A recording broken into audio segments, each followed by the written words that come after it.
আমি আল্লাহ ঠোঁট বন্ধ করে দিব, হাতে কথা বলবে, পায়ে কথা বলবে, কানে কথা বলবে। তখন বান্দা শুধু চায়া থাকবে, হা করে তাকায় থাকবে, কথা বলার শক্তি নাই, ঠোঁট তো বন্ধ। তখন বান্দা বলবে হ্যাঁ সবই তো ঠিক আছে। হাত দিয়া যে বান্দা চুরি করছে হাতে সাক্ষী দিবে, আল্লাহ গো ওই বান্দাটার সাথে আমি তাকার কারণে আমার ওই হাত দিয়া লোকটা চুরি করছে, আমি এই পা, আমি পা তার সাথে জড়িত থাকার কারণে আমার ওই পা দিয়া লোকটা যাত্রা গানে যাইতো, গানের অনুষ্ঠানে যাইতো, চুরি করতো, ডাকাতি করতো, ইয়াবা ট্যাবলেট জ্ঞানতো, আমার ওই পা দিয়া গুনার কাজ করতো। আল্লাহ ধর বান্দা তখন আশ্চর্য হয়ে যাবে, বুঝতে পারলাম না যে হাত আমার বডির সাথে অ্যাডজাস্ট ছিল, যে পা আমার বডির সাথেই ছিল, যে দুইটা কান আমার বডির সাথে জড়িত ছিল। আজকে দেখা যায় ওই কান আমার বিরুদ্ধে চলে গেল, হাত আমার বিরুদ্ধে চলে গেল, পা আমার বিরুদ্ধে চলে গেল। আল্লাহ কয় আশ্চর্য হওয়ার কিছু না। এই জন্য আল্লাহ কয় ইয়াউমা ইযিন তুহাদ্দিসু আখবারাহা। বন্ধু আমার, জমিন মুহাদ্দিস হয়ে যাবে, জমিন কথা বলবে, জমিন ডাক দিয়ে বলবে আল্লাহ গো এই লোকটা এই জায়গার মধ্যে দাঁড়ায়া নাফরমানি করছে, অন্যায় করছে, অন্যের সম্পদ জোর করিয়া আইল চালায় নিয়ে গেছে। আল্লাহ ধরা যখন জমিন কথা বলবে, বান্দা কোথায় পলায়ন করবে, সুযোগ নাই। এই জন্য আল্লাহ রাব্বুল আলামিন বলে এই অবস্থা যখন শুরু হবে তখন আমার আল্লাহ আবার ইসরাফিলকে অর্ডার দিবে, ইসরাফিল আবার তুমি সিংহার মধ্যে বাঁশি বাজায়া দাও দ্বিতীয়বারের মতো। আবার যখন ফুৎকার মারবে এমনি অবস্থায় আল্লাহর নবী বলেন এই আওয়াজটা আরো ভয়ঙ্কর আকৃতি ধারণ করবে, এমন ভয়াবহ আকৃতি ধারণ হবে এই সিংহার আওয়াজে সব মানুষের মরণ হয়ে যাবে, দুনিয়াবাসী যারা আছে সকলের মরণ হয়ে যাবে, আসমানবাসী যত ফেরেশতা আছে সমস্ত ফেরেশতাদের মরণ হয়ে যাবে।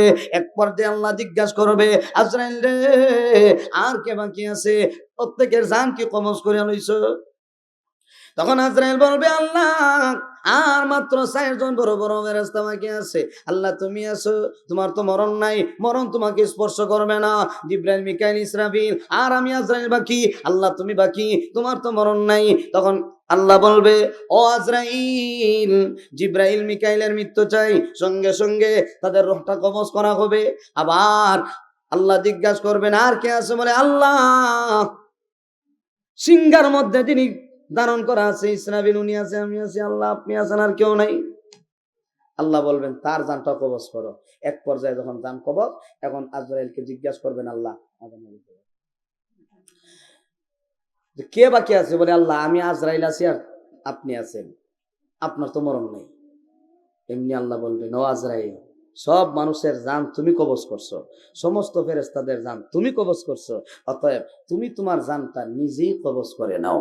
যে মুহূর্তে কথা বলবেন আল্লাহ, আল্লাহর নবী বলেন তখন আজরাইল এমন সদূরে একটা চিৎকার দিবে, এই চিৎকারের আওয়াজ যদি দুনিয়ার মানুষ শুনতো, ইসরাফিল সিংহার মধ্যে ফুৎকার দেওয়ার দরকার ছিল না, সঙ্গে সঙ্গে মানুষ কলিজা ফেটে মারা যেত। এমন একটা আওয়াজ দিয়ে আজরাইলও শেষ, বাকি আছেন একমাত্র কে? আল্লাহ। কুল্লু মান আলাইহা ফান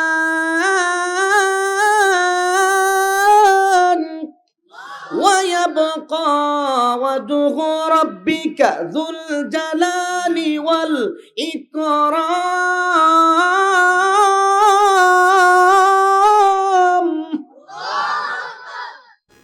الحمد لله وكفى وسلام على عباده الذين اصطفى.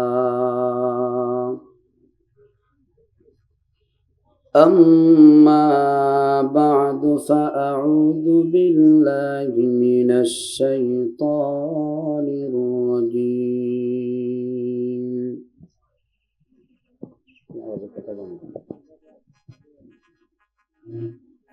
بسم الله الرحمن الرحيم.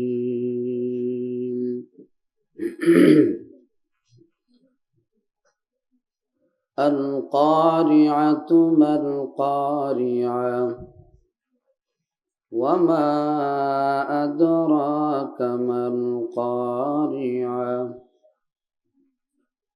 يوم يكون الناس كالفراش المبثوث وتكون الجبال كالعهن المنفوش قال رسول الله صلى الله عليه وسلم لا تقوم الساعة حتى يقال في الأرض الله الله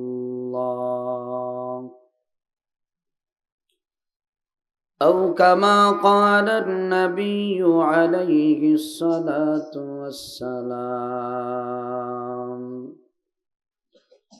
اللهم صل على محمد وعلى آل محمد كما صليت على إبراهيم وعلى آل إبراهيم إنك حميد مجيد اللهم بارك على محمد وعلى آل محمد كما باركت على إبراهيم وعلى آل إبراهيم إنك حميد مجيد بلغ العلا بكماله كشف الدجى بجماله حسنت جميع خصاله صلوا عليه وآله لا إله إلا الله لا إله إلا الله لا إله إلا الله সকলে মহব্বতে لا إله إلا الله محمد رسول الله আলহামদুলিল্লাহ ঘিলাচড়া হযরত শাহ সৈয়দ আলী রহমাতুল্লাহি আলাইহি ইসলামিয়া মাদ্রাসা ও এতিমখানা এর উদ্যোগে আয়োজিত ৪১তম বার্ষিক ওয়াজ মাহফিলে চলমান অধিবেশনের সম্মানিত সভাপতি মুআজ্জাজ মুকাররম উলামায়ে কেরাম মুরব্বিয়ান আযম আমার সমবয়স্ক প্রাণ প্রিয় যুবক ভাইরা পর্দার অন্তরালের অবস্থানরত আমার অত্যন্ত শ্রদ্ধেয় সম্মানিত মা ও বোনেরা দয়াময় আল্লাহ রাব্বুল আলামিনের দরবারে লাখো কোটি শুকর আদায় করছি যে মহান আল্লাহ আপনাকে আমাকে রহমতি বরকতি জান্নাতি টুকরা মজলিসে আসার বসার কোরআন হাদিস থেকে আলোচনা করার এবং শোনার তৌফিক দান করেছেন এই জন্য রব্বে কারীমের দরবারে কালিমাতুশ শুকর আদায় করছি সকলে জবান খুলে উচ্চ আওয়াজে বলি আলহামদুলিল্লাহ আজকের এই মাহফিলের আয়োজন হওয়াতে এলাকাবাসী আপনারা যারা আছেন খুশি না বেজার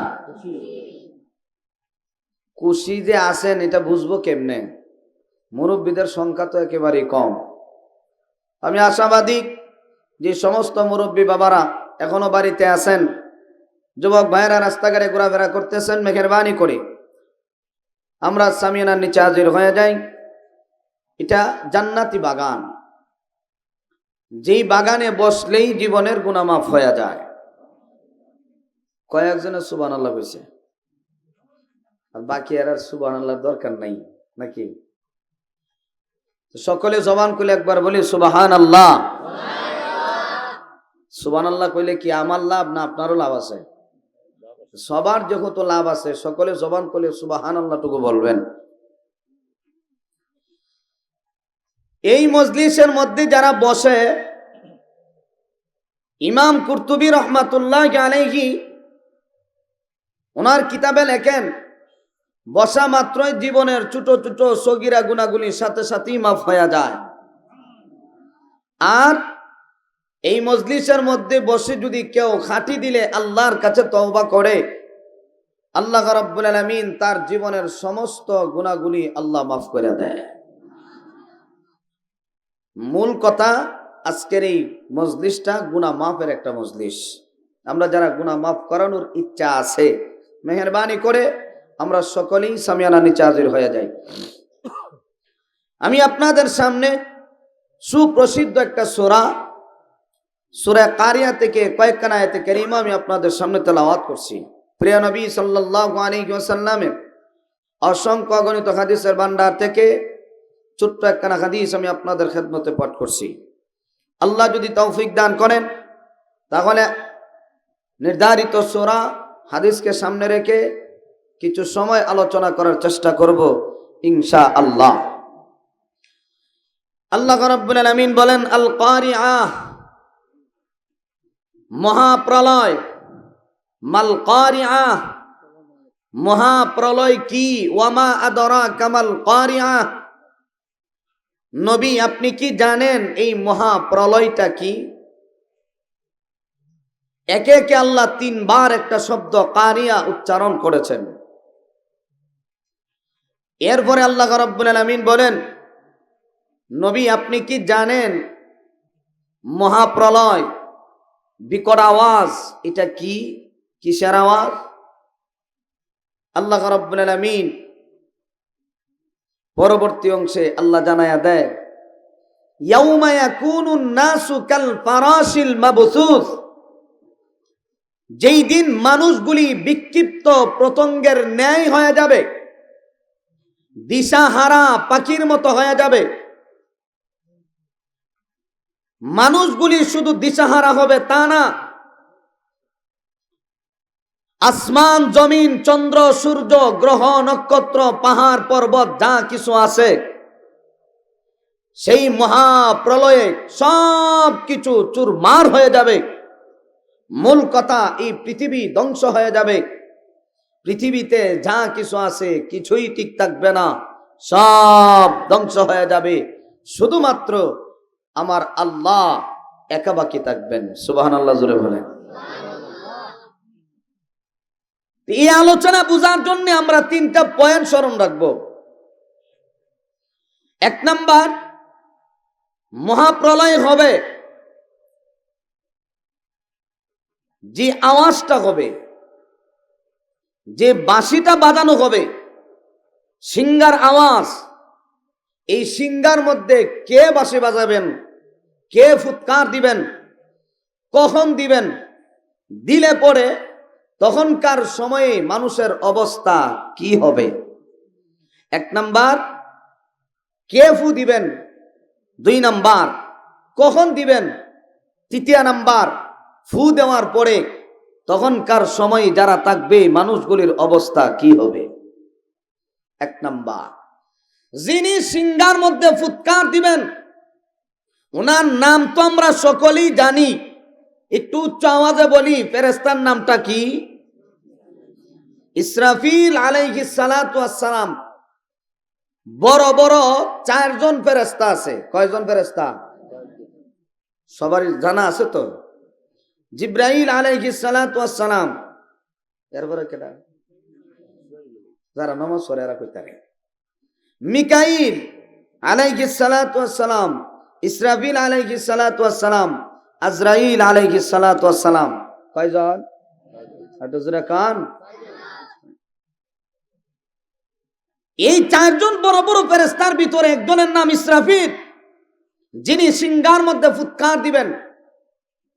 যখন উনি ফু দিয়া দিবেন, বাঁশি বাজাইবেন, তখন অবস্থা ভয়াবহ আকৃতি ধারণ করবে। আল্লাহ রাব্বুল আলামিন বলেন, এই আওয়াজটা কখন দেওয়া হবে, কিভাবে দেওয়া হবে, কোন পরিস্থিতি দেওয়া হবে, মানুষগুলি তখনই বুঝতে পারবে। আমার ভাই, যিনি ফুৎকার দিবেন ওনার নাম ইসরাফিল আলাইহিস সালাতু ওয়াস সালাম। উনি কত বড়, যেই সিংহাতে ফু দিবেন, বাঁশি বাজাইবেন, এই সিংহাটা কতটুক বড় সংক্ষিপ্ত আকারে আমরা বুঝি। যিনি ফুৎকার দিবেন, যেটার মধ্যে ফু দিবেন, এটার নাম সিংহা। এই সিংহাটা কতটুক বড়। আবু হুরায়রা রাদিয়াল্লাহু আনহু কয়, ইয়া রাসূলুল্লাহ, ইয়া হাবিবাল্লাহ, আল্লাহর নবী, সূর এই শব্দের অর্থ কি? নবী বলেন সিংহা। সাহাবী আবারও প্রশ্ন করলেন, ইয়া রাসূলুল্লাহ, এই সিংহা কত বড়? নবীজি বলেন, 7 আসমান 7 জমিন যত বড়, এর চাইতে সিংহা আরো বড়। সুবহানাল্লাহ। রাগ করতেছেন না আপনারা? আর একটু জোরে কান। 7 আসমান 7 জমিন কত বড়, এর চাইতে সিংহা আরো বড়। যেই ফেরেশতা সিংহার মধ্যে ফুৎকার দিবেন, এই ফেরেশতা কত বড় বোঝানোর জন্য বলি, এই পৃথিবী যদি আমরা 4 ভাগে ভাগ করি, 1 ভাগ মাটি আর 3 ভাগ পানি, ওই 3 ভাগ পানি যদি ইসরাফিল আলাইহিস সালাতু ওয়াস সালামের মাথার মধ্যে ঢেলে দেওয়া হয়, তাহলে 1 ফোঁটা পানি মাথা থেকে গড়াইয়া পড়বে না। তাহলে এই পৃথিবীর জমিনে কত পানি আছে, কত পানি। এ বাবা, পুষ্করের মধ্যে কত পানি, পুকুরের মধ্যে সুরমা নদী, পদ্মা, মেঘনা, যমুনা, সাগর, মহাসাগর, আটলান্টিক মহাসাগর, সব পানি যদি একত্রিত করা হয়, কি পরিমাণ পানি হতে পারে? নবী বলেন, ইসরাফিলের মাথার মধ্যে যদি পানি ঢেলে দেওয়া হয়, 1 ফোঁটা পানি মাথা থেকে গড়াইয়া পড়বে না। 1/2 লিটার পানি বোতল আছে, 1/2 লিটারের বোতল আছে না? যদি আপনার আমার মাথার মধ্যে ঢেলে দেওয়া হয়, সম্পূর্ণ পানি মাথার মধ্যেই থাকে। মাথাটা আমাদের মতো বড় নাকি বিশাল বড়? সুবহানাল্লাহ একবার বলেন। ফেরেশতা কত বড়। যেই ফেরেশতা সিংহার মধ্যে ফুৎকার দিবেন, আল্লাহর নবী বলেন, ও আমার উম্মত, ইসরাফিল আলাইহিস সালাতু ওয়াস সালামের মুখের মধ্যে সিংহা ধারণ করা আছে। আল্লাহ যখন দাওয়াত দিয়ে নিয়ে গিয়েছিলেন নবীকে, মিরাজের রজনীতে আল্লাহ যখন দাওয়াত করেছিলেন, হাবিব আমার, আমি আল্লাহর পক্ষ থেকে আপনার দাওয়াত। নবী গেলেন আসমানের দিকে, আল্লাহ দাওয়াত করছে। যাওয়ার সময় অনেক ফেরেশতাদের সাথে নবী দেখা।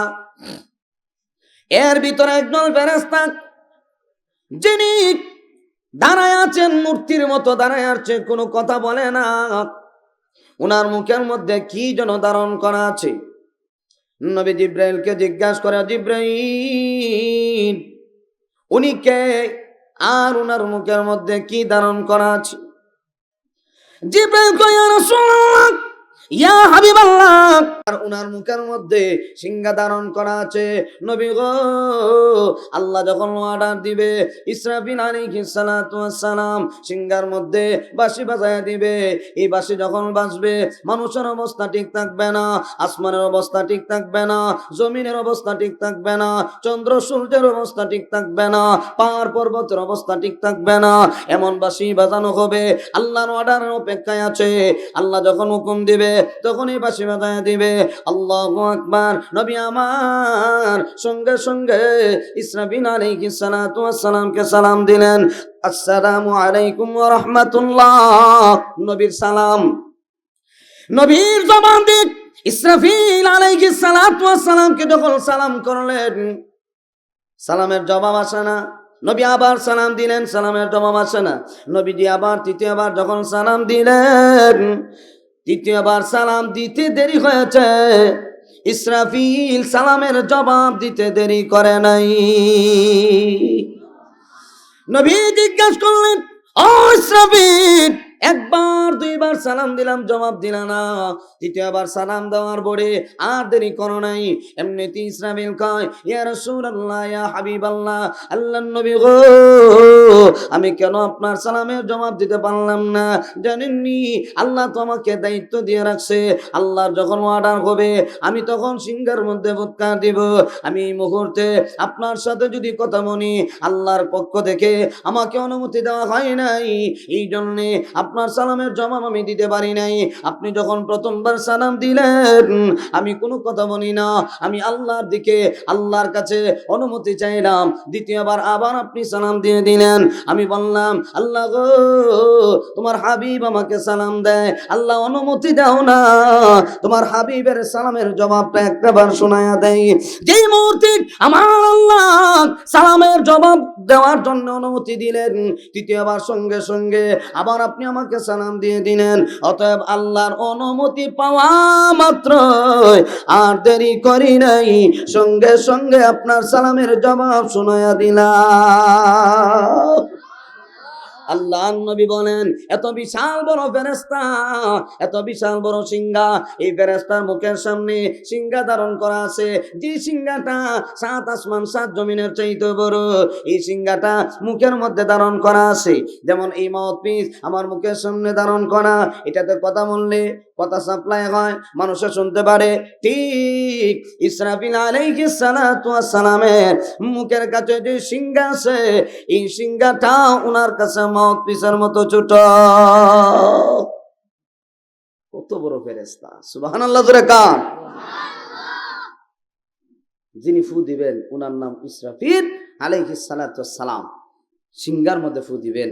সিংহা কত বড়, ফেরেশতা কত বড়, সংক্ষিপ্ত আকারে বুঝলাম। এখন আসুন 2 নম্বরে, কখন দিবেন, ফুটা দিবেন কখন? এর সমাধান হাদিসের মাধ্যমে আল্লাহর নবী জানায়া দিয়েছে। আল্লাহর নবী বলেন, লা তাকুমুস সাআত হাত্তা ইউকালা ফিল আরদি আল্লাহ আল্লাহ।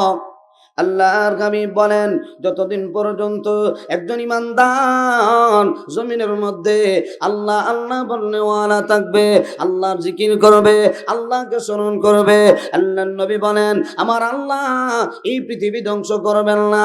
একজন ইমানদারের বরকতে আমার আল্লাহ 7 আসমান 7 জমিন টিকায় রাখে। যে বান্দার জন্য 7 আসমান 7 জমিন টিকে আছে, ওই বান্দাকে মানুষে চিনে না।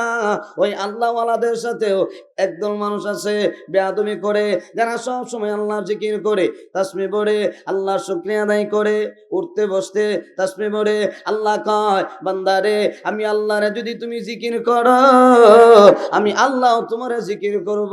এর মানে এটা না আমরা শুধু সুবহানাল্লাহ সুবহানাল্লাহ, আল্লাহ শুধু বলবেন আল্লাহু আল্লাহু, এর নাম জিকির, আর আল্লাহ বলবেন বান্দাহু বান্দাহু, এর নাম কিন্তু জিকির না। আল্লাহ কয়, বান্দারে, আমি আল্লাহকে যদি জিকির করো, স্মরণ করো, আমি আল্লাহ তোমাকে স্মরণ করব। সুবহানাল্লাহ। ফাযকুরুনি আযকুরকুম ওয়াশকুরুলি ওয়ালা তাকফুরুন। আল্লাহ রাব্বুল আলামিন বলে, এ বান্দা, যদি তোমরা আমি আল্লাহকে স্মরণ করো, আমি আল্লাহকে জিকির করো, স্মরণ করো, আমি আল্লাহ তোমাদেরকে স্মরণ করব। ইমানদাররা স্মরণ করে কাকে? আল্লাহরে। আল্লাহ কয়, তোমরা যেহেতু আমি আল্লাহরে স্মরণ করো, অতএব তোমাদের বরকতে আমি আল্লাহ এই জমিনটা টিকায় রাখছি। হুজুরে বলেন, তাহলে মুমিনের দাম আল্লাহর কাছে কম না বেশি? অনেক বেশি। একজন ইমানদার জমিনে থাকলে কিয়ামত হবে না। কখন হবে? নবীজি বলেন, যখন এই পৃথিবীর জমিনে একজন ইমানদার থাকবে না, সব মানুষ পাপাচারে লিপ্ত হয়ে যাবে, প্রত্যেকটা মানুষ গুনার কাজে লিপ্ত হয়ে যাবে। একজন ইমানদারও নাই, নামাজেও নাই, শুধু গুনাহগার আর গুনাহগার। আল্লাহর হাবিব বলেন, তখন এই পৃথিবী ধ্বংস হয়ে যাবে, জমিন ধ্বংস হবে, আসমান ধ্বংস হবে, চন্দ্র সূর্য ধ্বংস হয়ে যাবে, পাহাড় পর্বত নদী নালা খাল বিল যা কিছু আছে সব ধ্বংস হয়ে যাবে। এটাও তো আমার কথা না, আল্লাহ রাব্বুল আলামিন কোরআনের আয়াতের মাধ্যমে জানায়া দেয়। আল্লাহর নবী বলেন, ও আমার উম্মতেরা ভালো করে শুনে নাও, আল্লাহ যখন অর্ডার দেবে ইসরাফিল সিংহের মধ্যে বাঁশি বাজায়া দাও, ইসরাফিল আলাইহিস সালাতু ওয়াস সালাম দেরি করবেন না, সঙ্গে সঙ্গে উনি বাঁশির মধ্যে ফু দিয়ে দিবেন। ফু দেওয়ার পরে এই যে সিংহার আওয়াজ, এই আওয়াজটা আস্তে আস্তে করে বাড়তে থাকবে, বাড়তে থাকবে। আল্লাহর নবী বলেন, এই আওয়াজটা আস্তে আস্তে যখন বাড়তে শুরু করবে, মানুষগুলি ফলো করতে থাকবে। আওয়াজটা কোন দিক থেকে আসে, ডানে না বামে, সামনে না পিছনে, আওয়াজের গতি যত সময় যাবে ততই বাড়তে থাকবে, যতই সময় যাবে ততই গতি বাড়তে থাকবে। এক পর্যায়ে আল্লাহর নবী বলেন, যখন গতি বাড়তে বাড়তে অতিরিক্ত হয়ে যাবে, মানুষগুলি দিশারা পাখির মতো হয়ে যাবে, এই সিংহার আওয়াজ মানুষ সহ্য করতে পারবে না। আল্লাহ রাব্বুল আলামিন আমার তেলাওয়াতকৃত আয়াতে কারিমার ভিতরেও তো আল্লাহ জানায়া দেয়, ইয়াউমা ইয়াকুনুন নাসু কাল ফারাশিল মাবসুত। বন্ধু আমার, মানুষগুলি দিশারা পাখির মতো হয়ে যাবে। একটা পাখির বাসার মধ্যে আঘাত করার পরে দেখবেন পাখিদের ভিতরেও মা বাবা আছে, ওই মা বাবাগুলি এমন ভাবে দিশারা হয়, নিজের কথাও স্মরণ থাকে না, বাচ্চাগুলির কথাও স্মরণ থাকে না, দিশারা হয়ে যায়। আল্লাহ বলেন, বন্ধু আমার, এমন একটা সময় আসবে মানুষগুলি দিশারা পাখির মতো হয়ে যাবে। আল্লাহ রাব্বুল আলামিন অন্য আয়াতের মাধ্যমে জানায়া দেয়, নবী গো, ওই দিনকে স্মরণ করুন, যেদিন এই জমিনের মধ্যে অবস্থা এমন ভয়াবহ হবে। ইয়া আইয়ুহান নাসু তাকু রাব্বাকুম ইন্না যালজালাতাস সাআতি শাইউন আযীম। আল্লাহ কয়, এই বান্দা বান্দিরা, ওই দিনকে ভয় করো, যেই দিন এই জমিনের মধ্যে ভূমিকম্প শুরু হবে, নড়াচড়া শুরু হবে। মাঝে মধ্যে ভূমিকম্প হইলে 2 মিনিট হইলে তো উপায় নেই, ঠিক কিনা জোরে কোন? 1 মিনিটও যদি হয়, মানুষ 5 তলা 10 তলা বিল্ডিং এ থাকার কোনো ক্ষমতা নাই, যদি 1 মিনিট হয়। আর এই ভূমিকম্প হবে কিয়ামতের আগে, এমন নড়াচড়া শুরু করবে, জমিন যখন নড়া শুরু হইবে, মানুষ তো এমনিতেই তার মাথা শেষ, দিশাহারা, কিছুই বুঝবে না। আল্লাহ কয়, বন্ধু, তখন মানুষগুলি, তখনকার সময় যারা থাকবে তাদের অবস্থা কেমন হবে? ইয়াউমা তারাউনাহা তাযহালু কুল্লু মুরদিআতিন আম্মা আরদাআত ওয়া তাদউ কুল্লু যাতি হামলিন হামলাহা ওয়া তারান নাসা সুকারা ওয়া মা হুম বিসুকারা ولكن عذاب الله شديد।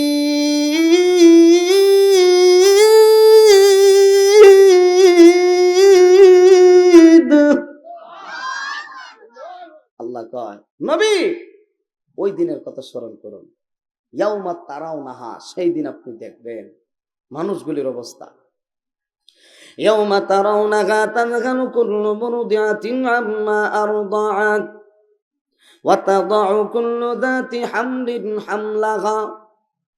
আল্লাহ ডাক দিয়ে বলে, বন্ধু আমার, ওই দিন আপনি দেখবেন যে সমস্ত মহিলারা থাকবে, ওই মহিলাদের অবস্থা এমন হবে, মহিলারা তার দুধের বাচ্চার কথা বলে যাবে, যে বাচ্চার জন্য আজকে মহিলা এত পাগল, বাচ্চার জন্য মা জীবন দিতে রাজি, বাবা জীবন দিতে রাজি। এমন একটা সময় আসবে যখন সিংহার মধ্যে ফুৎকার দেওয়া হবে, যে সমস্ত মহিলারা থাকবে, এই মহিলারা তার দুধের বাচ্চার কথা বলে যাবে। এই বিকট আওয়াজে মহিলা বরদাস্ত করতে পারবে না। আল্লাহ রাব্বুল আলামিন বলে, ওয়া তাদউ কুল্লু যাতি হামলিন হামলাহা, যে সমস্ত মহিলারা তখনকার সময়ে হামেলা থাকবে, পেটের মধ্যে বাচ্চা থাকবে, বাচ্চাগুলি প্রসব হয়ে যাবে, বাচ্চা পেট থেকে বের হয়ে যাবে, মহিলা টেনও পাবে না, বাবাগুলি এমন ভাবে দিশাহারা হবে, সন্তানের কথা মনে থাকবে না, বিবির কথা মনে থাকবে না, বিবি তার স্বামীর কথা মনে থাকবে না, এমন একটা ভয়াবহ পরিস্থিতি শুরু হবে। আল্লাহ রাব্বুল আলামিন বলে ওয়া তারান্নাসা সুকারা, নবী গো আপনি দেখবেন ওই মানুষগুলিকে মাতালের মতো, ওয়া মা হুম বিসুকারা, আসলে ওরা মাতাল না, ওয়ালাকিন্না আযাবাল্লাহি শাদীদ, এটা আমি আল্লাহর পক্ষ থেকে কঠিন আযাব, আমি আল্লাহর পক্ষ থেকে কঠিন শাস্তি। এই জন্য এই পৃথিবীর জমিনে আজকে আমরা আছি, অতএব আল্লাহর হুকুম মেনে যদি দুনিয়াতে চলতে পারি, আল্লাহর পক্ষ থেকে সম্মান আছে, ইজ্জত দিবেন আল্লাহ। আর যদি আল্লাহর নিয়ামত খাওয়ার পরেও আল্লাহর বিধান না মানার কারণে, আল্লাহর বিধান যদি না মেনে দুনিয়া থেকে বিদায় হয়, অবস্থা ভয়াবহ হবে। এই জন্য আল্লাহ কয় বন্ধু আমার, এটা আমি আল্লাহর পক্ষ থেকে কঠিন আযাব, আমি আল্লাহর দরাটা যেমন কঠিন, আমি আল্লাহর দয়া মায়া বান্দার প্রতি অনেক বেশি। আল্লাহর দয়া মায়া কম না বেশি? অনেক বেশি। তাফসীরে নূরুল কোরআন একটা তাফসীরের কিতাব আছে, এই নূরুল কোরআনের ভিতরে মুফাসসির লেখছেন যে আল্লাহ শুধুমাত্র 1 ভাগ মহব্বত দুনিয়াতে দিছে। কয় ভাগ? 1 ভাগ। আর 99 ভাগ মহব্বত আল্লাহর আদালতে রয়ে গেছে। এখন সন্তান যদি বাবা এক জায়গার মধ্যে ব্যস্ত, কাজে ব্যস্ত, ছেলে গিয়া যদি পিছন দিক থেকে বারবার যদি হয় ও আব্বু আব্বু, বাবা 1 বার 2 বার 3 বার জবাব দিব, যখন বারবার ডাকবে জবাব দিতে দিতে মাথা উঠা গরম, তারবার সিরিয়া লাঠিটা দৌড়ে নিবা লাগবে, আমার ফোয়াক মাথা দিয়ে নষ্ট হয়ে গেল নাকি, তবে কাজে আইছি বারবার বাপ দেয়, বারবার বাপ দেয়, কত আর বাপ ডাকবে, মাথা গরম হয়েছে। আল্লাহ কয় এ বান্দা, তোমার বাবা 1 বার 2 বার 3 বার 10 বার 20 বার হলে তুমি রাগ করো, আমি আল্লাহ রাগ করি না। আমি আল্লাহরে যতবার ডাকবা ততবারই আমি আল্লাহ খুশি, ততবারই আমি আল্লাহ তোমার ডাকে 70 বার জবাব দান করবো। সুবহানাল্লাহ জোরে কাম। উদউনি আস্তাজিব লাকুম, ডাকো আমি আল্লাহরে, আমি আল্লাহ তোমার ডাকে সাড়া দিব। আল্লাহর দয়া মায়া বেশি, যেমন দয়া মায়া তেমন আল্লাহর শাস্তিটাও কঠিন শাস্তি। আল্লাহ কয় বন্ধু আমার, সেই দিন মানুষগুলি এমন একটা বিপদের সম্মুখীন হবে, এটা আমি আল্লাহর পক্ষ থেকে কঠিন আযাবে গ্রেফতার হয়ে যাবে। ইন্না বাতশা রাব্বিকা লাশাদীদ,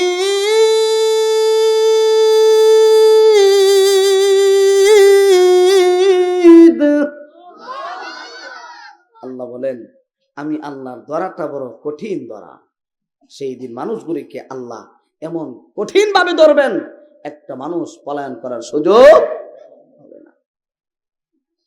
শুধু তা না, আল্লাহ রাব্বুল আলামিন বলেন বন্ধু আমার, মানুষগুলি তাদের মাথা নষ্ট হবে এমন না, মানুষগুলি দিশারা হয়ে যাবে, আওয়াজ বরদাস্ত করতে পারবে না, এমনি তাকায় দেখবে আসমানের অবস্থা ভালো না, আসমান পেটে যায়, আসমানের মধ্যে ফাটল শুরু হয়ে গেছে।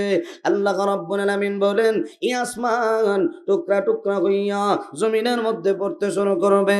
আল্লাহ রাব্বুল আলামিন বলে ইদাস সামাউ ফাতারাত ওয়া ইদাল কাওয়াকিবু তাসারাত ওয়া ইদাল বিহারু ফুজ্জিরাত ওয়া ইদাল কুবুর বুসিরাত। আল্লাহ রাব্বুল আলামিন বলেন বন্ধু আমার, আসমান ফেটে যাবে, আসমান ফেটে যাবে, নক্ষত্রগুলি জ্বলে পড়বে। শুধু তা না, এক আয়াত আরেক আয়াতের ব্যাখ্যা। আল্লাহ রাব্বুল আলামিন বলেন ইদাস সামাউ শাক্কাত, আসমান টুকরা হয়ে যাবে, টুকরা টুকরা হইয়া জমিনের মধ্যে শুরু করবে।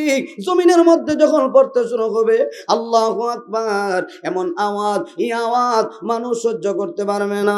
আসমানের পাটল যখন শুরু হবে, বিশাল বড় বড় পাটল, আল্লাহু আকবার, মানুষ এই আওয়াজ সহ্য করতে পারবে না।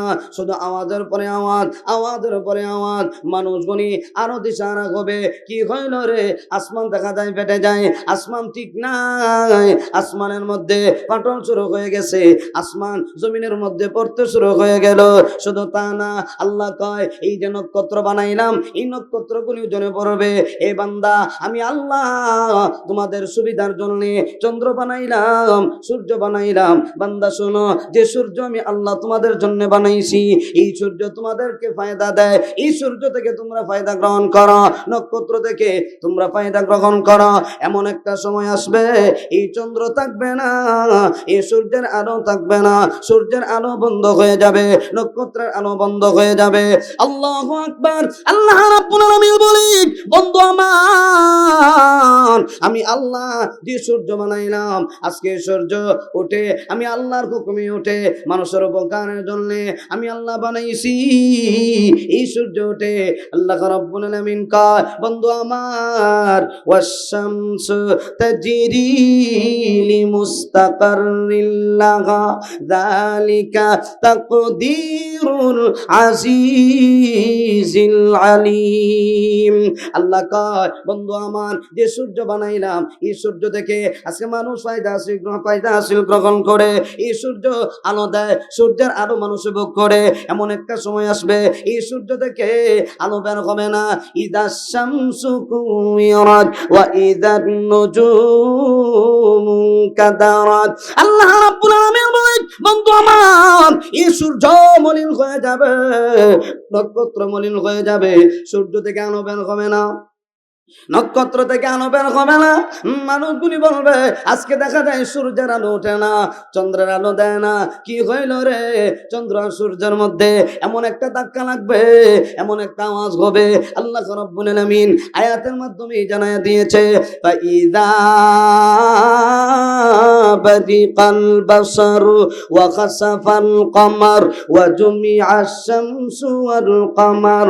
আল্লাহ রাব্বুল আলামিন বলে, বন্ধু আমার, সেই দিন মানুষগুলির চক্ষু চমকে উঠবে, তাকায় দেখবে, ফাইদা বারিকাল বাসার ওয়া খাসাফাল কামার, কামারুন মানা চন্দ্র, চন্দ্র জ্যোতিহীন হয়ে যাবে, ওয়া জুমিআশ শামসু ওয়াল কামার, চন্দ্র আর সূর্য দুইটা একটা আরেকটার ভিতরে ঢুকে যাবে। এমন একটা অবস্থা শুরু হবে, একটা আরেকটার সাথে যখন ধাক্কা লাগবে, বিকট আওয়াজ হবে, এই আওয়াজ মানুষ সহ্য করতে পারবে না। শুধু তা না, আল্লাহ রাব্বুল আলামিন বলে, বন্ধু আমার, শুধু চন্দ্র আর সূর্য ধ্বংস করবো তা না, বিশাল বড় বড় পাহাড় বানাইলাম। এই যে আসার পথে দেখলাম বড় বড় টিলা, বড় বড় পাহাড়। আল্লাহ কয়, এই পাহাড় কেন বানাইছি জানো? অনেক মানুষ দেখা যায় সিঁড়ি দিয়ে উঠে উপরে বাড়ি বানাইছে। টিলার উপরে আসেন না আপনারা অনেকে? টিলার উপরে উঠলেন, এই যে আল্লাহ বিশাল বড় বড় পাহাড় বানাইলেন, কেনই বানাইলেন? এই পাহাড় কেন আল্লাহ বানাইছেন? একটাবার কি আপনি চিন্তা করছেন? এই পাহাড়টা আল্লাহ বানাইছেন শুধুমাত্র কেবলমাত্র জমিনের মধ্যে পেরেক মারছেন, জমিনকে পেরেক মারলেন, এই পাহাড় দিয়ে আল্লাহ জমিন দিয়ে এমন ভাবে পেরেক মারছেন, এই জন্য জমিন নড়াচড়া করতে পারে না। মাঝে মধ্যেও যদি নড়াচড়া করে, আল্লাহর হুকুম যদি হয় নড়ে, আল্লাহর হুকুম যদি না হয় জমিন নড়তে পারে। একটু জোরে কন্যা দিই। এই পাহাড়গুলি আল্লাহ বানাইলেন। আল্লাহ কয়, এই পাহাড় বানাইলাম শুধুমাত্র জমিনকে ফেরেক মারার জন্য, জমিন যেন নড়াচড়া না করে। এই জন্য বান্দা, জমিনের মধ্যে তুমি কোদাল দিয়ে আঘাত করো, কোদাল চিনেনি? কোদাল, কোদাল দিয়ে আঘাত করে জমিনে মাটির মধ্যে যে আপনি আঘাত করেন, মাটি কথা কয়নি যে আমার শরীরে ব্যথা লাগে? কয়নি? কয় না। আল্লাহ কয়, এটারে আমি আল্লাহ ফেরেক মেরে তুইছি, জমিনের জবান তো টুকু আমি আল্লাহ বন্ধ করে রাখছি। কে রাখছেন? আল্লাহ। আরো জোরে কান, আল্লাহ। এই জমিনও এমন একটা সময় আসবে, জমিনও কথা বলবে। সুবহানাল্লাহ, জোরে কান। দেখেন, আল্লাহ কোরআনে নবীকে সব জানায়া দিছে। আল্লাহ কয়, এই যে পাহাড় বানাইলাম, এই পাহাড়গুলির অবস্থা কি হবে জানো? আল্লাহ রাব্বুল আলামিন বলেন, নবী আমার, ওয়াতাকুনুল জিবালু কাল আইনিল মানফুজ। আল্লাহ আল্লাহ ডাক দিয়ে বলে, বন্ধু আমার, এই যে বিশাল বড় বড় পাহাড় বানাইলাম, এই পাহাড়গুলি তোলার মতো উঠতে থাকবে, তোলার মতো উঠতে থাকবে। মানুষগুলি তাকায় দেখবে পাহাড়গুলি নাই, তোলার মতো রে, তোলার মতো রে। কি হইল রে? পাহাড় দেখা যায় নাই, পাহাড় দেখা যায় নাই, পাহাড়কে দেখা যায় না। মানুষগুলি আরো দিশারা হয়ে যাবে। এমনি মানুষগুলি তাকায় দেখবে রে, যেই জমিনের মধ্যে দাঁড়াবে, এই জমিনের অবস্থাও ভয়াবহ আকৃতি ধারণ করবে। আল্লাহ কোরআনে জানায় দে, বন্ধু আমার, ওই দিনের কথা স্মরণ করুন। উযকুর ইযা জুলজিলাতিল আরদু জিলজালাহা ওয়া আখরাজাতিল আরদু আথকালাহা ওয়া ক্বালাল ইনসানু মা লাহা ইয়াউমাইযিন তুহাদ্দিসু আখবারাহা। আল্লাহ রাব্বুল আলামিন বলে, বন্ধু আমার, ওই দিনের কথা স্মরণ করেন, যেই দিন জমিনের মধ্যে ফাটল শুরু হয়ে যাবে। জিলজালাহা, ফাটার মতো ফাটবে গো নবী। ওয়া আখরাজাতিল আরদু আথকালাহা, এই জমিনের ভিতরে, এই জমিন তার বোঝা বের করে দিবে। জমিনের ভিতরে যা কিছু আছে, সোনা রূপা মণিমুক্তা দামি দামি জিনিস, সব জমিনের ভিতর থেকে বের হয়ে যাবে। আল্লাহ রাব্বুল আলামিন বলেন, এই জমিনের ভিতর থেকে সব যখন বের হয়ে যাবে, মানুষগুলি বলবে, ওয়া ক্বালাল ইনসানু মা লাহা, এই জমিনের কি হলো? আজকে দেখা যায় জমিনের ভিতর থেকে যা কিছু আছে সব বের হয়ে যায়। জমিনের কি হইল রে? ফাটল শুরু হয়ে গেছে, বড় বড় ফাটল, যা কিছু আছে সব বের হয়ে যায়। এমনি আল্লাহ কয়, ইয়াউমা ইযিন তুহাদ্দিসু আখবারাহা। এ বান্দা, এমন একটা সময় আসবে কিয়ামতের আগে জমিন কথা বলবে, জমিন মুহাদ্দিস হয়ে যাবে।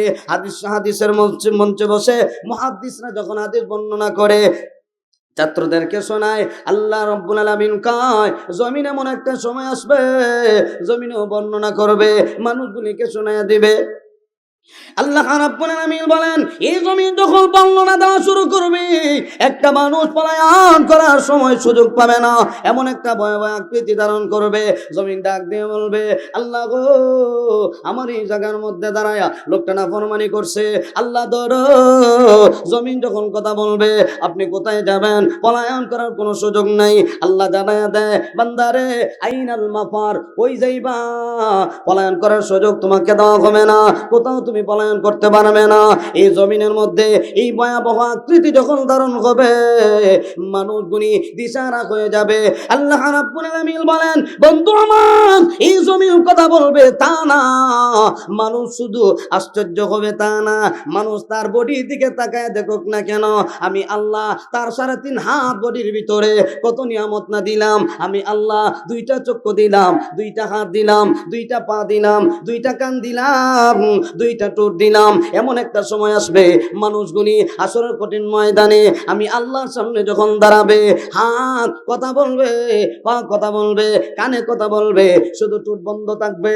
আল্লাহ রাব্বুল আলামিন বলেন, নবী আমার, হাসরের কঠিন ময়দানে বান্দা যখন আমি আল্লাহর সামনে দাঁড়াবে, তার ঠোঁট বন্ধ করে দিব। কি বন্ধ করবেন? আল্লাহ রাব্বুল আলামিন বলেন, আল ইয়াউমা নাখতিমু আলা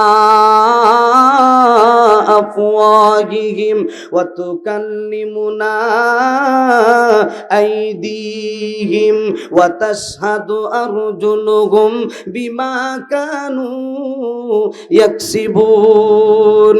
আল্লাহ ডাক দিয়ে কই, নবী আমার, হাসরের কঠিন ময়দানে বান্দাগুলি আমি আল্লাহর সামনে দাঁড়ায়া মিথ্যা কথা বলবে, নামাজ না পড়লো কবি পড়ছি। মাঝে মধ্যে যখন বিপদে পড়ে তখন মিথ্যা কথা কয়, ঠিক কিনা জোরে কয়? হাসরের ময়দানের ভয়াবহ পরিস্থিতি যখন শুরু হইব, তখন বান্দা ভয়ে কইব, আল্লাহ নমাজ তো পড়ে আইছি। আর আল্লাহ কয়, তুই যে মিথ্যা কথা বলবি, এটা আমি আল্লাহ জানি। বনি আদম যে কত বড় চালাক, এটা আমি আল্লাহ জানা আছে। অতএব তুমি আমি আল্লাহর সামনে দাঁড়ায় যে মিথ্যা কথা বলবা, এই সুযোগ তোমারে আমি আল্লাহ দিছি না, সব বন্ধ করে দিছি। কারণ তুমি দুনিয়াতে ভালো করছো না মন্দ করছো, ফেরেশতা 2 জন আমি আল্লাহ নিযুক্ত করে দিছি, এই 2টারে সিসি ক্যামেরা হিসাবে ফিট করে দিছি। সুবহানাল্লাহ, আছেন এলাকা? আর একটু জোরে কান, সিসি ক্যামেরা। এই যে আজকে ওয়াজ মাহফিলে আসলেন, এই যে ওয়াজ মাহফিল আমরা আসলাম, এই ওয়াজ মাহফিলটা নিয়ত করছেন যে আমি আজকে ওয়াজে যাব, সাথে সাথে ডান কাদের ফেরেশতা আমল নামার মধ্যে নেকি লিখে দিছে। এটারে প্যাকেট করে রেখে দেন, সকালে কইয়ান, মানে প্রধান বক্তা আইলে আনসারি সব আইলে পরে আপনারা সুবহানাল্লাহ কইয়ান। বারবার যদি ধাক্কানি লাগে আর টেলানি লাগে সুবহানাল্লাহ লাগিয়া, আমার তো ইনি 10 মিনিট শেষ। সব সুবহানাল্লাহ এক লগে দলা হলে তো 10 মিনিট দৌড় যাইব। আর মই সিঙ্গাল লাগান যদি হয়ে যান গিয়া তো তার বড় ভয়ঙ্কর অবস্থা। সভাপতি বলছে বই বই বুটকা আমার লগে বলছে বুটকা, হ্যাঁ কি খায় মোটর বুঝেন না, এটা রাখো বুট ময়মনসিংহের ভাষা, আর সিলেটে রাখো মোটর। বইবে মোটর খায়। আরেক সভাপতি বইবে বাদাম খায়। এখন সভাপতি যদি বাদাম খায় তাহলে জনগণ যারা আছে এর অবস্থা কিটা? বয়ান শেষ করে যখন নামছি দেখি আইরে বাদামের ঠেলা, আডন জানা গেলে বাদামের বাদাম পকেটে করে করে বাদাম দিয়েছে। এর মানে হইলো মোল্লা দিছে রে টান, টান শুনবার লাগিয়া বই বই বাদাম খা যাতে ঘুমে না ধরে। সুবহানাল্লাহ কয় না। হাই রে সুবহানাল্লাহর ফজিলত যতই শুনাই বুঝেই না, সুবহানাল্লাহ কয় না। আর একটা ভয় আছে, দিছে মুখে সুবহানাল্লাহ বলে তুলে বলি যাবো ইয়া, এটার লাগে কয় না। আপনারা তো আর মোটর ওটর কান না নাকি? তা এই মোটর তো পানি উঠে নাকি? তা মোটর পানি উঠে, তা আপনাদের তো একটু মানে চেতনা দরকার। সুবহানাল্লাহ তো আপনারা কইলে আপনাদের লাভ, আমারও লাভ, আপনাদেরও। একবার সুবহানাল্লাহ কইলে জান্নাতের মধ্যে একটা গাছ দেওয়া হয়। আরেকবার কন। তো আমার ভাই, আল্লাহ বলেন মানুষগুলি হাসরের ময়দানে দাঁড়াইয়া মিথ্যা কথা বলবে। আল্লাহ কয় এই সুযোগ তোমাকে দিব না, কারণ 2টা সিসি ক্যামেরা আমি আল্লাহ লাগাই দিছি। হাসরের ময়দানে তোমার আমল নামা, তুমি প্রতিটা সেকেন্ডে কোন জায়গায় পা দিছো সব রেকর্ড করা আছে। তোমার ডিকশনারির মধ্যে সব লেখা আছে। ইকরা কিতাবাক, আল্লাহ বলবেন এই যে দেখো তোমার ডায়েরি, তুমি 60 বছর জিন্দেগি পাইছিলা, এই 60 বছরের ভিতরে প্রতিটা সেকেন্ড তুমি কি করছো না করছো সব লেখা আছে। তখন কি আর বান্দা কইতে পারবো যে আল্লাহ নামাজ না পড়েও পড়ছি? মুগুর দিব মুগুর। এখন তো বর্তমান যুগে এমন এক অবস্থা, এক দল গেলে আরেক দল ঢুকলে এই দলের নাম গন্ধই নাই। কথা বল না কেন এখন লয় না কেন? বলে লইলেই মুগুর, এটা তো গেছে গাইডি শেষ, এর নাম লইলো সমস্যা, এটার লাগে নামও লয় না। ঠিক কিনা জোরে কর? মানুষ মুহূর্তের ভিতরে তার দিল মন পরিবর্তন করে না। কেমনে? আওয়ামী লীগ গেছে গা, এখন আওয়ামী লীগের পাওয়ারও নাই, ক্ষমতাও নাই, কিচ্ছু নাই, বড় জাগাও নাই। 16 বছর যে সাতানি দিছে, এই সাতানির যন্ত্রণা এখন ঘরের মধ্যে নিজেই নাই। এখন যেটা আওয়ামী লীগ করতো ছেলাবেলা, এটা দলে দলে ময়দানে আমি আল্লাহ ঠোঁট বন্ধ করে দিব, হাতে কথা বলবে, পায়ে কথা বলবে, কানে কথা বলবে। তখন বান্দা শুধু চায়া থাকবে, হা করে তাকায় থাকবে, কথা বলার শক্তি নাই, ঠোঁট তো বন্ধ। তখন বান্দা বলবে হ্যাঁ সবই তো ঠিক আছে। হাত দিয়া যে বান্দা চুরি করছে হাতে সাক্ষী দিবে, আল্লাহ গো ওই বান্দাটার সাথে আমি তাকার কারণে আমার ওই হাত দিয়া লোকটা চুরি করছে, আমি এই পা, আমি পা তার সাথে জড়িত থাকার কারণে আমার ওই পা দিয়া লোকটা যাত্রা গানে যাইতো, গানের অনুষ্ঠানে যাইতো, চুরি করতো, ডাকাতি করতো, ইয়াবা ট্যাবলেট জ্ঞানতো, আমার ওই পা দিয়া গুনার কাজ করতো। আল্লাহ ধর বান্দা তখন আশ্চর্য হয়ে যাবে, বুঝতে পারলাম না যে হাত আমার বডির সাথে অ্যাডজাস্ট ছিল, যে পা আমার বডির সাথেই ছিল, যে 2টা কান আমার বডির সাথে জড়িত ছিল। আজকে দেখা যায় ওই কান আমার বিরুদ্ধে চলে গেল, হাত আমার বিরুদ্ধে চলে গেল, পা আমার বিরুদ্ধে চলে গেল। আল্লাহ কয় আশ্চর্য হওয়ার কিছু না। এই জন্য আল্লাহ কয় ইয়াউমা ইযিন তুহাদ্দিসু আখবারাহা, বন্ধু আমার জমিন মুহাদ্দিস হয়ে যাবে, জমিন কথা বলবে, জমিন ডাক দিয়ে বলবে আল্লাহ গো এই লোকটা এই জায়গার মধ্যে দাঁড়ায়া নাফরমানি করছে, অন্যায় করছে, অন্যের সম্পদ জোর করিয়া আইল চালায় নিয়ে গেছে। আল্লাহ ধরা যখন জমিন কথা বলবে, বান্দা কোথায় পলায়ন করবে? সুযোগ নাই। এই জন্য আল্লাহ রাব্বুল আলামিন বলে এই অবস্থা যখন শুরু হবে তখন আমার আল্লাহ আবার ইসরাফিলকে অর্ডার দিবে, ইসরাফিল আবার তুমি সিংহার মধ্যে বাঁশি বাজায়া দাও দ্বিতীয়বারের মতো। আবার যখন ফুৎকার মারবে এমনি অবস্থায় আল্লাহর নবী বলেন এই আওয়াজটা আরো ভয়ঙ্কর আকৃতি ধারণ করবে, এমন ভয়াবহ আকৃতি ধারণ হবে এই সিংহার আওয়াজে সব মানুষের মরণ হয়ে যাবে, দুনিয়াবাসী যারা আছে সকলের মরণ হয়ে যাবে, আসমানবাসী যত ফেরেশতা আছে সমস্ত ফেরেশতাদের মরণ হয়ে যাবে। এক পর্যায়ে আল্লাহ জিজ্ঞাসা করবে আজরাইল রে আর কে বাকি আছে, প্রত্যেকের জান কি কবজ করে লইছো? তখন আজরাইল বলবে আল্লাহ আর মাত্র 4 জন বড় বড় ফেরেশতা বাকি আছে। আল্লাহ তুমি আছো, তোমার তো মরণ নাই, মরণ তোমাকে স্পর্শ করবে না। জিবরাইল মিকাইল ইসরাফিল আর আমি আজরাইল বাকি। আল্লাহ তুমি বাকি, তোমার তো মরণ নাই। তখন আল্লাহ বলবে ও আজরাইল, জিবরাইল মিকাইলের মৃত্যু চাই, সঙ্গে সঙ্গে তাদের রূহটা কবজ করা হবে। আবার আল্লাহ জিজ্ঞাসা করবেন আর কে আছে? বলে আল্লাহ সিংহার মধ্যে যিনি ধারণ করা আছে ইসরাফিল উনি আছে, আমি আছি, আল্লাহ আপনি আছেন, আর কেউ নাই। আল্লাহ বলবেন তার জানটা কবজ করো। এক পর্যায়ে যখন জান কবজ, এখন আজরাইলকে জিজ্ঞাসা করবেন আল্লাহ যে কে বাকি আছে? বলে আল্লাহ আমি আজরাইল আছি আর আপনি আছেন, আপনার তো মরণ নেই। এমনি আল্লাহ বলবেন ও আজরাইল, সব মানুষের জান তুমি কবজ করছো, সমস্ত ফেরেশতাদের জান তুমি কবজ করছো, অতএব তুমি তোমার জানটা নিজেই কবজ করে নাও।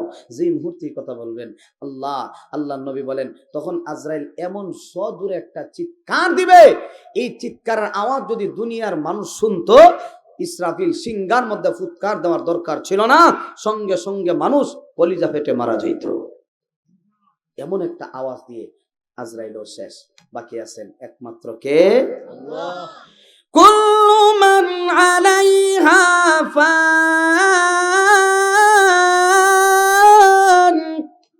ওয়া ইয়াবকা ওয়াজহু রাব্বিকা যুল জালালি ওয়াল ইকরাম।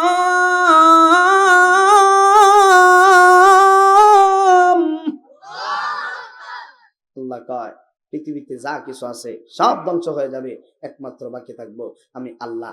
আবার আল্লাহ কুন ফায়াকুনের মাধ্যমে ইসরাফিলকে আবার জীবিত করবেন, করার পরে আল্লাহ বলবেন ইসরাফিল এখনো তোমার ডিউটি শেষ হয়েছে না, আরেকবার সিংহের মধ্যে ফু দিয়ে দাও। যখন তৃতীয়বার আবার ফুৎকার দিবেন তখন মানুষগুলি যে মারা গেছিল এই মানুষগুলি আবার পুনরায় আল্লাহ জীবিত করবেন। এই ক্ষমতা আল্লাহর নাই? আছে। আর জোরে কান আছে। ওয়াইদাল কুবুর বুসিরাত, আল্লাহ কয় প্রত্যেকটা মানুষকে আমি আল্লাহ যার যার কবর থেকে আমি আল্লাহ বের করব, এই ক্ষমতা আল্লাহর আছে। ইসরাফিল যখন আবার ফুৎকার দিবেন সব মানুষ জীবিত হইয়া পাগলের মতো, কাপড় উপর নাই, দৌড় উলঙ্গ হইয়া, জুতা নাই, মোজা লাগাইবা সুযোগ নেই, দৌড় আসর ময়দানে যখন গিয়ে দাঁড়াবে, নিচে গরম উপরে গরম, আদাত উপরে সূর্য থাকবে, সূর্যের 13টা মুখ বান্দার দিকে ছেড়ে দেওয়া হবে, নিচে গরম তামার জমি, উপরে গরম, মাথার মগজগুলি বাতের ফেনার মতো ঠক বক করে ফুটতে থাকবে। আল্লাহু আকবার। আসর ময়দানে মানুষ দাঁড়ায় থাকতে পারবে না, 50,000 বছর একাধারে বান্দা দাঁড়ায় থাকতে হবে। কত বছর? দুনিয়ার একদিন আর আখিরাতের 50,000 বছর। কথা বুঝেন না? হ্যাঁ, দুনিয়ার একদিন আখিরাতের একদিন, দুনিয়ার একদিন। হ্যাঁ, আখিরাতের একদিন আর দুনিয়ার 50,000 বছর। কেউ 50,000 বছর বাঁচেনি? কথা বল না আপনারা। একদিনে যদি এই অবস্থা হয় তাহলে বাকি হাজার হাজার কোটি কোটি দিন তো যাইব কই? অবস্থা খারাপ।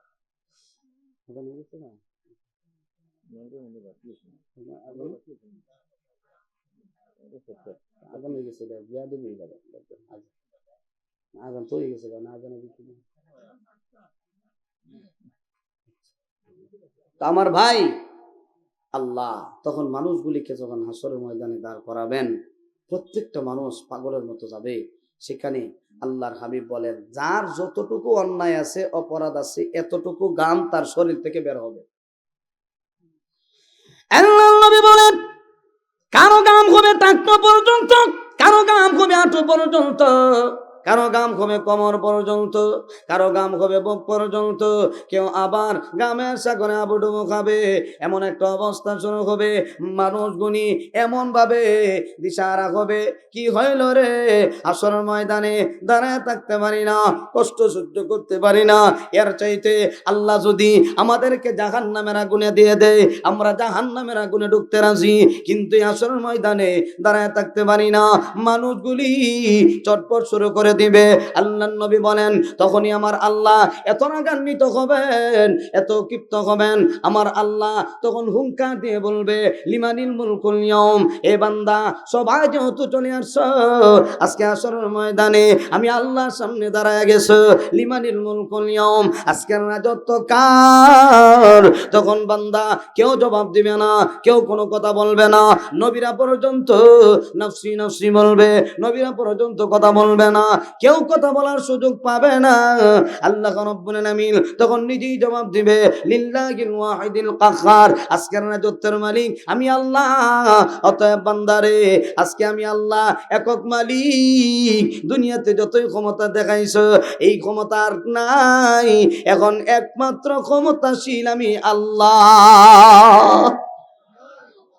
মানুষগুলি ভয় আতঙ্কিত হয়ে যাবে, নবীরা পর্যন্ত নফসি নফসি বলতে শুরু করবে। এক পর্যায়ে মানুষগুলি নবীদের কাছে দৌড়াতে শুরু করবে। আসরবাসীরা পরামর্শ করবে কার কাছে যাওয়া যায়, সবাই পরামর্শ করে বলবে, আমাদের বাবা তো আছে, বাবা আদম, বাবার কাছে যাব, গিয়া দেখি বাবা আল্লাহর কাছে সুপারিশ করে কিনা। আদম আলাইহিস সালাতু ওয়াস সালামের কাছে আসার পরে তখন উনি বলবেন, ও আমার সন্তানেরা শোনো, আজকে আল্লাহর যারা, আল্লাহর যে গুসা, এই মুহূর্তে আমি আল্লাহর কাছে তোমাদের ব্যাপারে সুপারিশ করতে পারবো না, কারণ আমি আমার জান নিয়ে ব্যস্ত, আমি আল্লাহর আদালত থেকে বাঁচতে পারবো কিনা। আদম আলাইহিস সালাতু ওয়াস সালাম উনি নিজে বলবেন নফসি নফসি, এমন করে এবার যাবে নূহ পয়গম্বরের কাছে, উনিও বলবেন নফসি নফসি, আমি পারবো না, আমি আমার জান নিয়ে ব্যস্ত। আসরবাসীরা ইব্রাহিম পয়গম্বরের কাছে যাবে, উনিও বলবেন নফসি নফসি, আমি পারবো না। আসরবাসীরা মুসা পয়গম্বরের কাছে যাবে, উনি বলবেন নফসি নফসি, আমি পারবো না। আসরবাসীরা এবার ঈসা পয়গম্বরের কাছে যাবে, এক পর্যায়ে উনি বলবেন আমিও পারবো না, তবে একজন নবীর কথা আমি তোমাদেরকে নামটা স্মরণ করায় দিতে পারি, যে নবীর কাছে গেলে মনে হয় তোমাদেরকে আর ফিরাইয়া দিবে না, যিনি আখিরি জমানার পয়গম্বর, দ্বীনের নবী, মায়ার নবী, রাহমাতুল লিল আলামিন জনাবে মুহাম্মদুর রাসূলুল্লাহ সাল্লাল্লাহু আলাইহি ওয়াসাল্লাম, ওনার কাছে যাও, উনি তোমাদেরকে ফিরিয়ে দিবে না। আল্লাহর নবী বলেন, আসরবাসীরা আমি নবীর কাছে যাবে, এটা আমি নবীর অহংকার না, আমি নবী তাদের ব্যাপারে সুপারিশ করব, এটা আমি নবীর অহংকার না। এক পর্যায়ে নবী আমার সুপারিশ করবেন, আল্লাহ সুপারিশ মঞ্জুর করে নিবে। আল্লাহর নবী বলেন, এটা আমি নবীর অহংকার না, আমি নবী যখন আল্লাহর কাছে সুপারিশ করব, তখন আমার আল্লাহ আসর কঠিন ময়দানে বিচারের কাজ শুরু করে দিবে। আমার ভাই, নবী যখন বলবেন বিচারের কাজ শুরু হয়ে যাবে, এক পর্যায়ে তখন হাসরের ময়দানে কে কি আমল নিয়ে দুনিয়া থেকে বিদায় হয়ে গেছি, হাসরের কঠিন ময়দানে সব চোখের সামনে তুলে ধরা হবে। আল্লাহ প্রশ্ন করবেন, কি আমল নিয়ে আসছো? অতএব দুনিয়াতে এখন আমলের জায়গা, দুনিয়া থেকে ঈমান আমল নিয়ে কবরের জগতে ঢোকার তৌফিক দান করুক। সকলে বলি আমিন। আসসালামু আলাইকুম ওয়া রাহমাতুল্লাহ। বিসমিল্লাহির রহমানির রহিম। কোরআন হাদিসের আলোকে সত্যের সন্ধান, মাহফিল টিভি, সিলেট।